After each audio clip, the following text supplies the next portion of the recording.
चाहे इंसान हो या जानवर, प्यार की भूख हर किसी को होती है, या ये कहें कि अधिकतर लोगों को तो प्यार की चाहत होती ही है। लेकिन जब प्यार के नाम पर धोखा मिलता है तो बहुत दर्द होता है। ऐसा लगता है जैसे सारी दुनिया खत्म सी हो गई, है ना? आप क्या करेंगे जब आपको पता चले कि जिस व्यक्ति को आप अपनी हथेलियों की तरह जानते हैं और जिसे आपने जान से बढ़कर प्यार किया था, वो अचानक बदल जाए तो? 25 साल की इस लड़की की कहानी पढ़कर ऐसा ही कोई शौक आपको लगने वाला है। शादी के नाम पर छलावा। पढ़िए एक 4 साल की शादीशुदा कुंवारी लड़की कहानी उसकी ही जुबानी। जब मैं कॉलेज में थी तब दिल के दौरे की वजह से मेरी माँ की मौत हो गई थी। मैंने ऑनलाइन एक दोस्त बनाया था। जल्दी ही हम दोनों बेस्ट फ्रेंड बन गए। एक दिन बातों ही बातों में मैंने उसे एक लड़के के बारे में बताया जिसे मैं पसंद करती थी। इसके बाद ही उसे ये महसूस हुआ कि वो मुझसे प्यार करता है और मुझे नहीं छोड़ सकता था। उसने मुझे प्रपोज किया, लेकिन मेरे मन में उसके लिए ऐसी कोई भावना नहीं थी। मैं उसकी तरफ आकर्षित नहीं थी। उसने मेरी ना को स्वीकार नहीं किया और हर हफ्ते मुझसे मिलने आने लगा। वो मेरे शहर से 5 घंटे की दूरी पर रहता था, लेकिन फिर भी वो बिन नागा हर हफ्ते मुझसे मिलने आया करता था। हर हफ्ते हम मिलते और वो मुझे मनाने की कोशिश करता। वो मुझे ये बताता कि कैसे हम दोनों हमेशा सुखी रहेंगे, क्योंकि उसे भी किताबें पसंद थी, मुझे भी उसे भी पहेलियाँ और क्विज सॉल्व करना अच्छा लगता था। मुझे भी वो मेरे कॉलेज के बाहर घंटों खड़े होकर मेरा इंतजार करता था। मेरे दोस्तों के साथ उसका व्यवहार भी बहुत शानदार रहता था। यहाँ तक कि मेरे दोस्त भी मुझसे पूछने लगे थे कि आखिर क्यों मैं ऐसे अच्छे लड़के को मना कर रही हूँ। वो बुद्धिमान, विचारशील, क्रिएटिव, संवेदनशील और बहुत ही परिपक्व लड़का था। उसके माता पिता इस दुनिया में नहीं थे और वही अपनी दादी और भाई का ख्याल रखता था। एक बार मैंने उसे कह दिया कि वो मुझे मनाने की कोशिश करना बंद कर दे, हम दोनों दोस्त भी तभी रह सकते हैं जब वो इस मुद्दे पर वो आगे से मुझसे बात नहीं करेगा। मुझे अभी भी याद है कि कैसे मैं मेट्रो स्टेशन के एस्केलेटर पर गुस्से से चली गई थी, लेकिन वो वहीं पर खड़ा रहा। सुन्न और आंसुओं से भरी आंखों के साथ वो बुत बनकर खड़ा रहा था। मुझे बहुत बुरा लग रहा था। मैंने उसे सॉरी का एक मैसेज भेजा और अगले दिन सिर्फ ये जानने के लिए उसे फोन किया कि वो ठीक है या नहीं। 5 महीने बीत गए। अब मेरे दिल में उसके प्रति बदलाव होने लगा था, क्योंकि इस बीच कुछ ऐसी घटनाएं हुई जब उसने दिखाया कि वो कितना परिपक्व और समझदार इंसान है। मैं अब उसके प्रति आकर्षित महसूस करने लगी थी। आखिर में मैंने उसे हाँ कह दिया।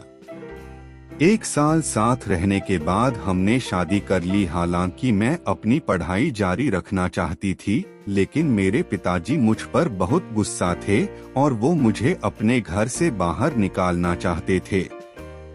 एक सादे से समारोह में हमारी शादी हो गई। हमारी शादी इतनी सादगी से हुई कि मैं अपने किसी भी दोस्त शादी में बुला तक नहीं पाई। सुहागरात को उसने मुझे एक नया फोन दिया। हम दोनों ही बहुत थके हुए थे, इसलिए तुरंत ही सो गए। खुशी के मारे मेरे पैर जमीन पर ही नहीं टिक रहे थे। शादी के नाम पर छलावा। हालांकि मुझे कुछ अलग सा महसूस हुआ। हम दोनों के बीच में कभी भी किसी भी तरह का शारीरिक संपर्क नहीं हुआ था। हम हनीमून पर भी नहीं गए, क्योंकि उसकी दादी हमारे साथ ही रह रही थी। लेकिन बाद में मुझे एहसास हुआ कि वह कभी मेरे साथ अंतरंग होना ही नहीं चाहता था। शुरुआत में मुझे लगा कि ऑफिस के तनाव की वजह से वो थक जाता होगा, लेकिन फिर ये रोजाना होने लगा। एक दिन मैंने उससे बात करने का फैसला किया, लेकिन उसने मेरे सवाल का मुझे कोई स्पष्ट जवाब नहीं दिया और कहा कि उसे सोना है। जब मैंने उससे जवाब जानने की जिद की और कहा कि इस टॉर्चर को मैं अब और बर्दाश्त नहीं कर सकती, तो वो इतना चिढ़ गया कि उसने मुझे थप्पड़ जड़ दिया। मेरे गाल पर खींचकर तमाचा मारा था। मैं स्तब्ध थी। मैं आंखों में आंसू लिए वहां बैठ गई। मुझे ये समझ ही नहीं आ रहा था कि आखिर ये मेरे साथ हो क्या रहा है। हालांकि इसके बाद उसने मुझसे खूब माफी मांगी, मिन्नतें की, मुझे शांत किया और बिस्तर पर मुझे लेटा दिया। मुझे पता था कुछ तो गड़बड़ है। ये अब रोज की बात हो गई थी। हम रूममेट दोस्त की तरह रहते थे। हम साथ में किराने की खरीदारी करने, फिल्में देखने, बाहर खाना खाने के समय एक हंसमुख और सुखी कपल थे। लेकिन जब भी बात अंतरंगता की आती थी तो वो हमारे बीच कभी रही ही नहीं। हर रात जब वो मेरे बगल में खर्राटे भरकर सोता रहता था तो मैं रोती रहती थी। मुझे ये समझ ही नहीं आता था कि आखिर वो भावनाएं कहाँ चली गई थी।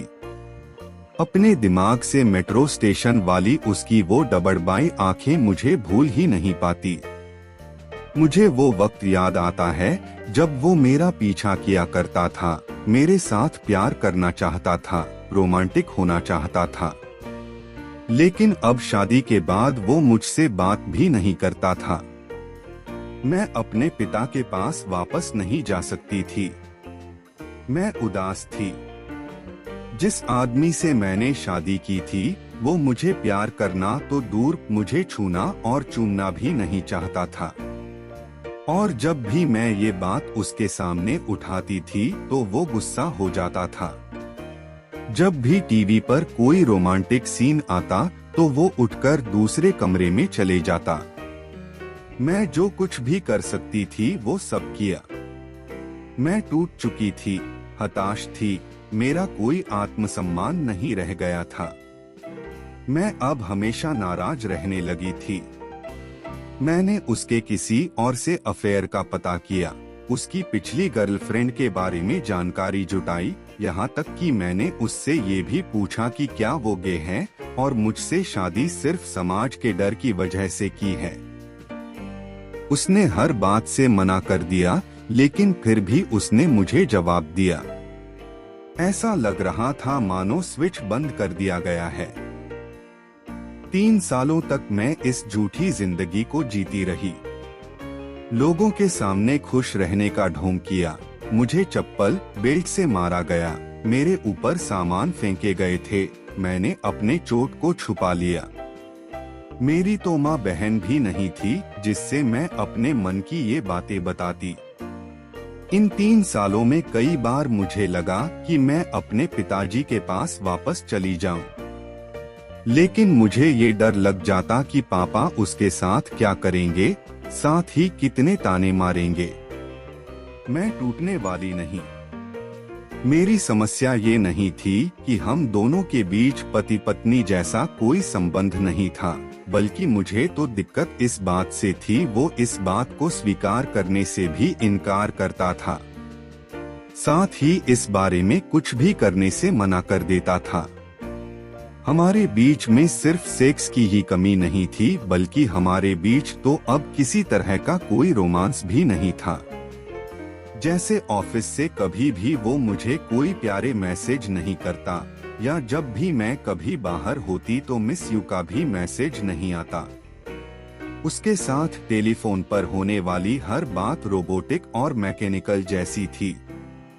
मुझे समझ ही नहीं आ रहा था कि वो प्यारी बातें, रोमांटिक SMS, ये सब कहाँ चले गए थे। शादी से पहले हमारे बीच सब कुछ था।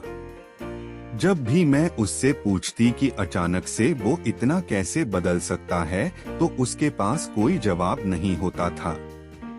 उसका सिर्फ एक ही जवाब होता कि वो इस बारे में सोचता ही नहीं है, क्योंकि इससे वो खुद को दोषी फील करने लगता है और निराश हो जाता है। लेकिन सबसे अजीब बात ये थी कि जब भी मैं अपना सामान पैक करके उस घर से निकलने लगती थी तो वो एक बच्चे की तरह रोना शुरू कर देता था, ठीक वैसे ही जैसे वो मेट्रो स्टेशन पर रोया था। वो घुटनों पर बैठकर मुझसे माफी मांगने लगता, मुझसे नहीं जाने की भीख मांगने लगता, मुझसे माफ कर देने की गुहार लगाता और वचन भी देता कि इसके बारे में वो जरूर कुछ करेगा।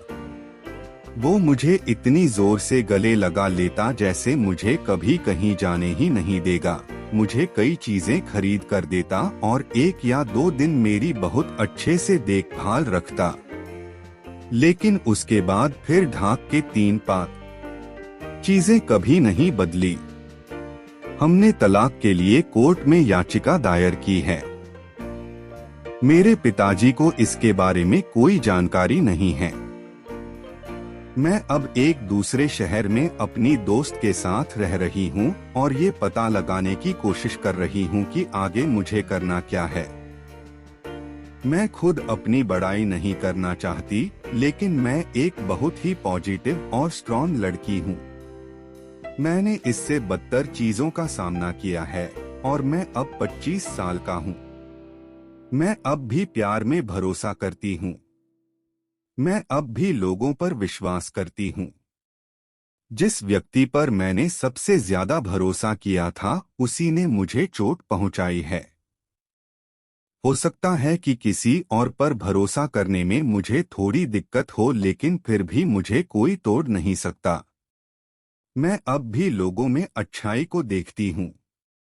मुझे आज भी भरोसा है कि मेरे लिए एक बना है जो सिर्फ मुझसे प्यार करेगा।